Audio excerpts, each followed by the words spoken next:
Africa has had more than its fair share of bad leaders. From dictators who wage war on their own people, to the sweet talkers who steal from the poorest of the poor. So when a good leader comes by, it is very refreshing. But it's like they say, the good die young. Take the story of Samora Machel, for example. Samora Machel was the first president of Mozambique when they got their independence in 1975. And in 1986, Machel's presidential plane crashed.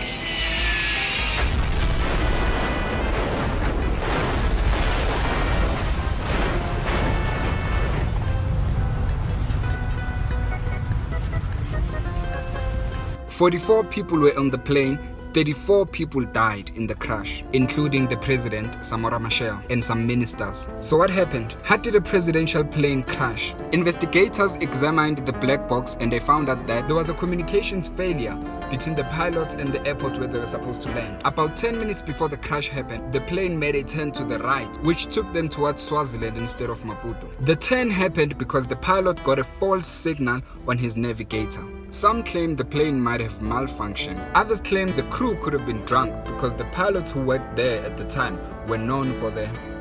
Russia, who had manufactured the plane, conducted their own investigation. They found that nothing was wrong with the crew and nothing was wrong with the plane. The big question though is, where did the false signal come from? This would come from a decoy beacon placed on the ground which would give the pilot the false signal. In 2003, a man named Hans Lowe told the Sowetan Sunday World newspaper that he took part in killing Samora Machel. But who's Hans Lowe?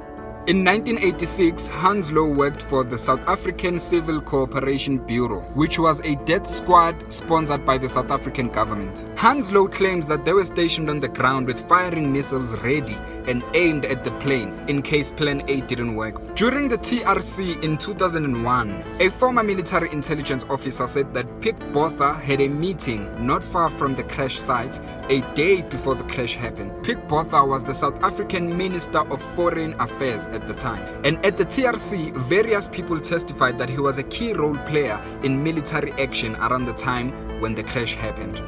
But why would the South African government want to kill Samora Machel? Well, have you ever heard the saying, the friend of my enemy is my enemy? The South African government's enemy number one was the ANC. Machel supported Oliver Tambo, who was the president of the ANC. And in retaliation, the South African government sponsored the biggest opposition to Machel, giving them weapons and money. So in 1984, Samora Machel and the South African government made a deal. South Africa stops supporting the enemies of Machel and Machel stops supporting the ANC. However, none of them honored the deal. The South African government still denies any involvement. Pik Botha said more investigation needs to happen. What do you think?